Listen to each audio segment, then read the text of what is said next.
September 17, 2018. Surrey, England. 6:30 a.m. Farhan Junejo's children are eating breakfast when the doorbell rings. His wife Binish looks up from her coffee. Through the kitchen window, she sees them. 12 officers in tactical vests. Bold white letters. NCA. In the living room, the television is still on. BBC News, live from Islamabad. Pakistan's Justice Minister Farooq Naseem stands next to Britain's Home Secretary Sajid Javid.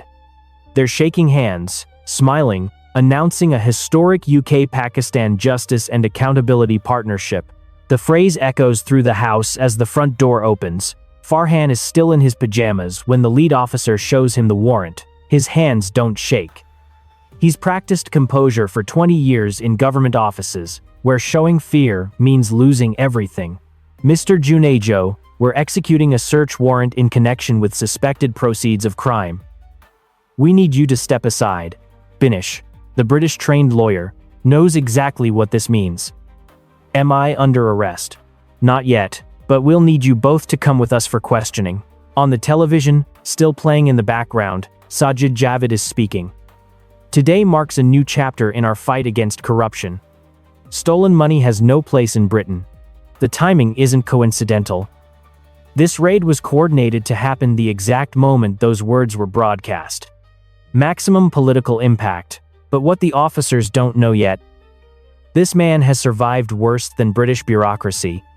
He learned corruption from ministers who ruled 90 million people, and he's been preparing for this moment since the day he bought his first British property in 2014. And to the past and savant progressor, rewind to 2009. Islamabad, Pakistan. Farhan Junejo is 38 years old, and he's just been promoted. His new title, Director, in the Office of Makhdum Amin, Fahim, Minister of Commerce. Fahim is political royalty. His father founded the Pakistan People's Party with Benazir Bhutto's father. His connections reached the presidential palace. Working for Fahim means access to files, to decisions, to money that flows through government programs like water through a broken dam. The program that changes everything is called the Trade Development Authority of Pakistan Freight Subsidy Scheme.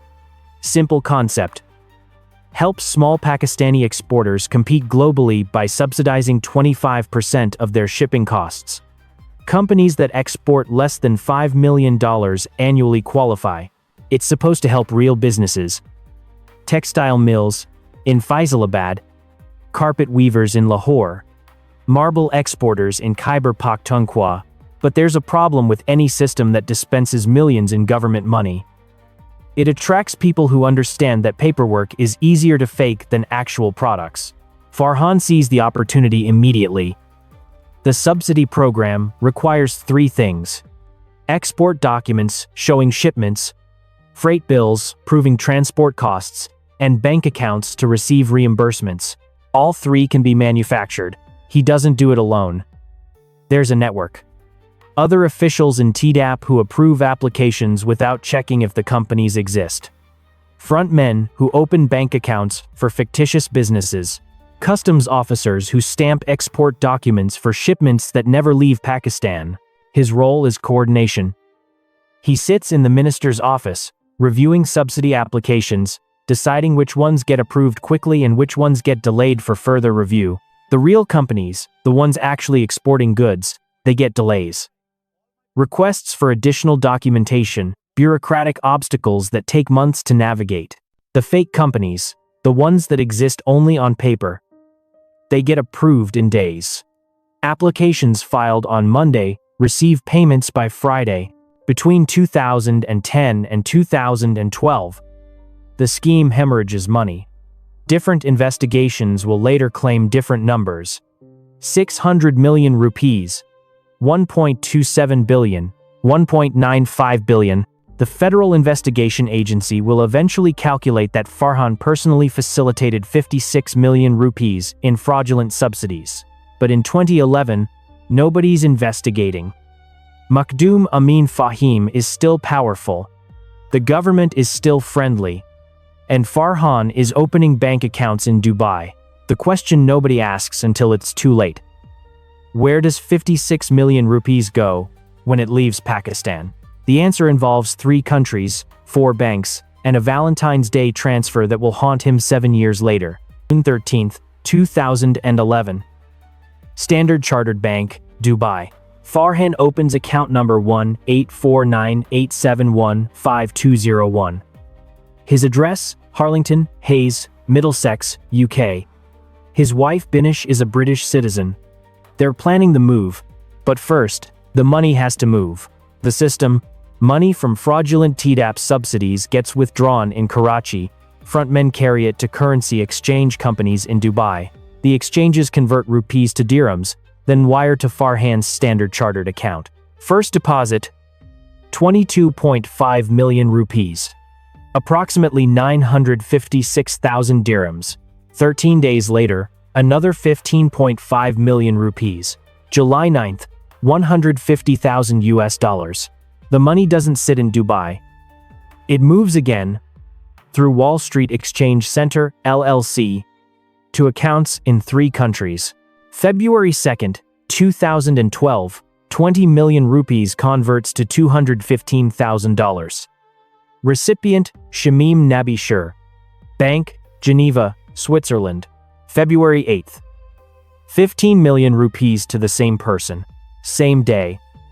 919,000 rupees to Farhan Junejo. Bank, United States. February 14th. 8.7 million rupees converts to £60,000. Recipient, Binish Qureshi. Bank, Barclays, London, Valentine's Day. A gift that will become evidence. The most sophisticated part isn't the international transfers. It's the mixing.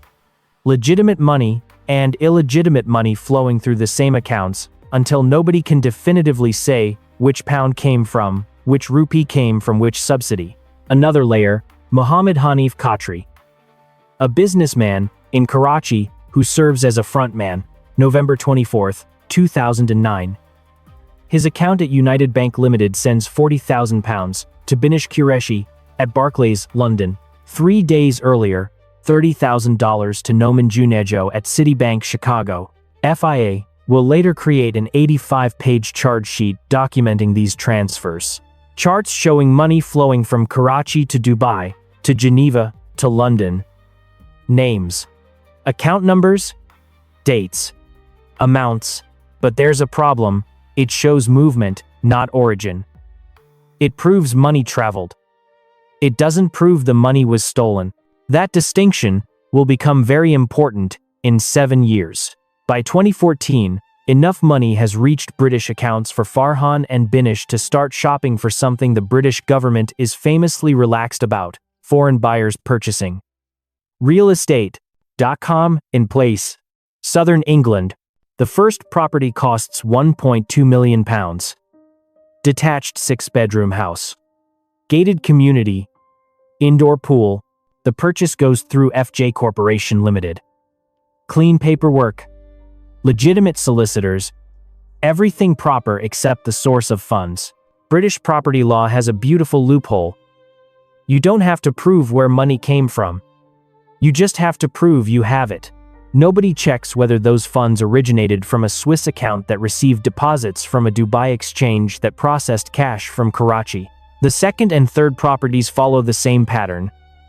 Combined value, £2.3 million, then 2 more in Berkshire. By 2017, the portfolio is worth over £8 million. Here's what makes this remarkable. During the same period, Farhan is officially listed as suspended without pay from his position in the Sindh government. No salary. Officially unemployed, yet he's living in a £3.5 million house in Surrey. His children attend private schools where annual tuition exceeds £50,000. The British system for detecting money laundering relies on banks reporting suspicious activity.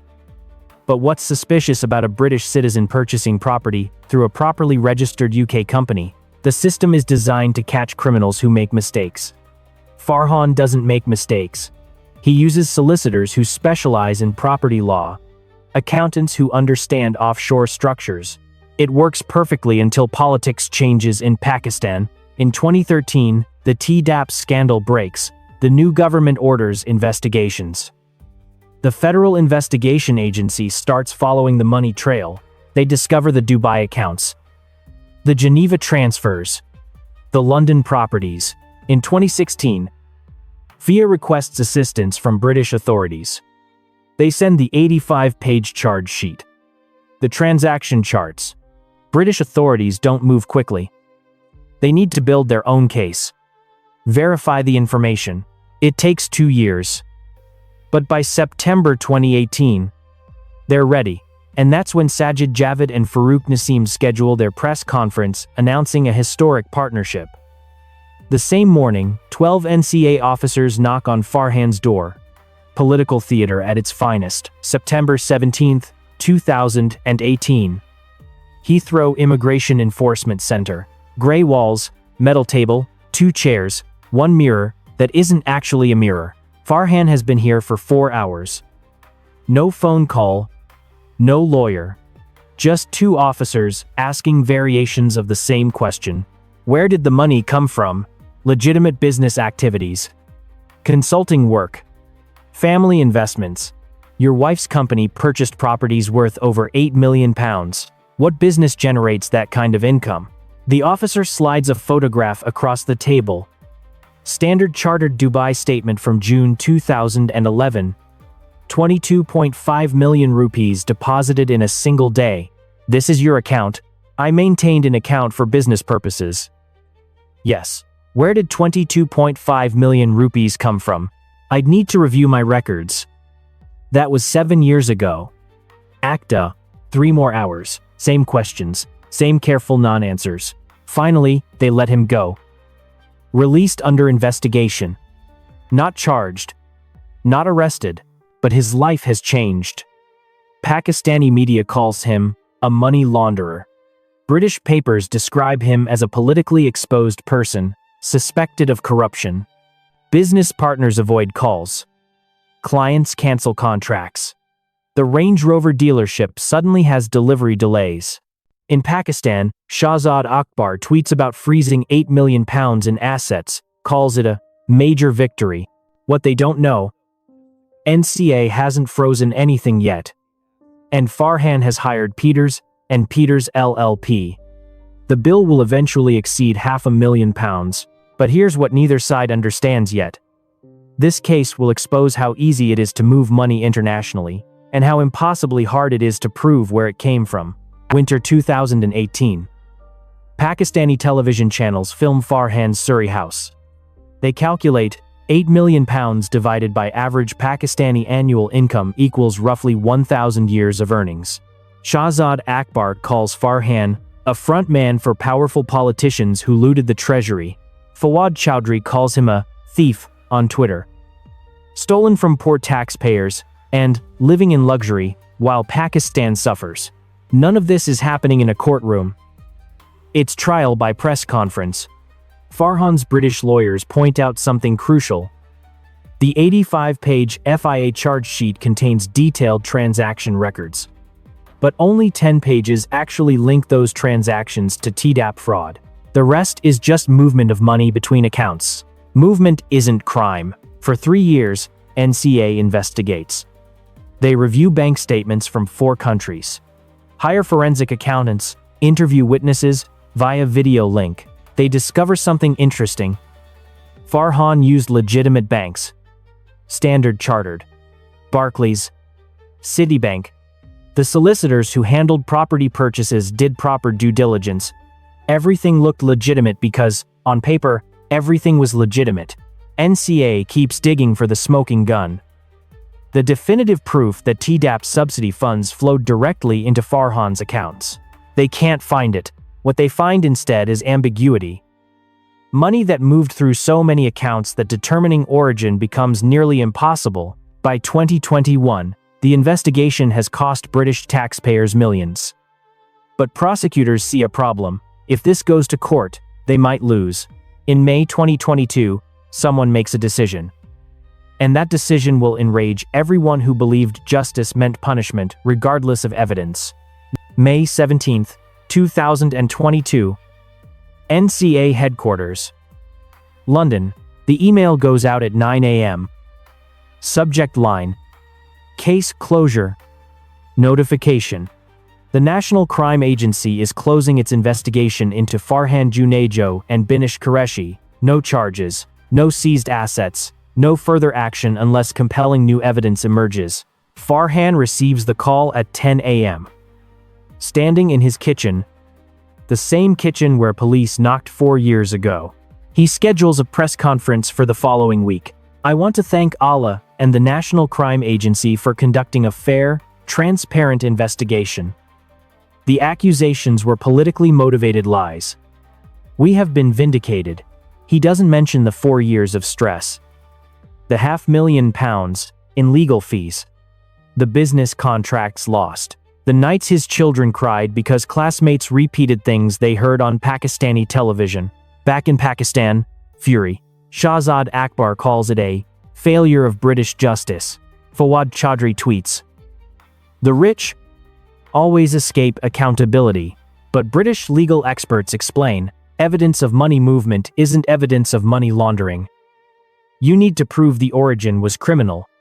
FIA showed Farhan received money. They never proved that money came from TDAP fraud rather than legitimate business." Farhan's lawyers release a sharp statement. Our client has been fully exonerated. The allegations were false, defamatory, and politically motivated. The story should end here. But in September 2021, 8 months before this closure, Italian police arrested someone at Rome airport.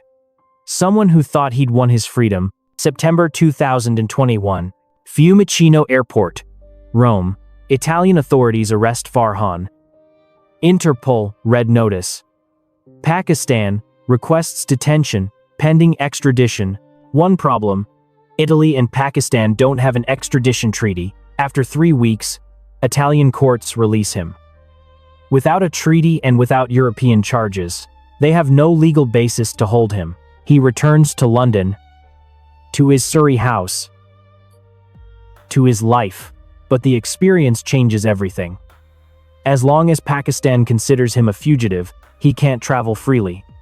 His British passport protects him from deportation. It doesn't protect him from arrest every time he leaves UK territory, so he stays. Builds his life within British borders. He becomes a cautionary tale, the man who won the legal battle but lost his freedom anyway. Meanwhile, in Pakistan, the TDAP cases continue. Some get convicted, some get acquitted. Makhdoom Amin Fahim lost life in 2015. Never convicted. Former Prime Minister Yusuf Raza Gilani received protective bail in 12 TDAP cases. Trials dragged on until they became irrelevant. The money was never recovered. Estimates range from 600 million to several billion rupees. The bulk simply vanished into the international financial system. Farhan fits somewhere in between. Not convicted. Not quite cleared. Living in a gray zone where British law says he's innocent but Pakistani politics says he's guilty. Was justice served? Or did the system simply prove that moving money across borders is easier than tracing it back?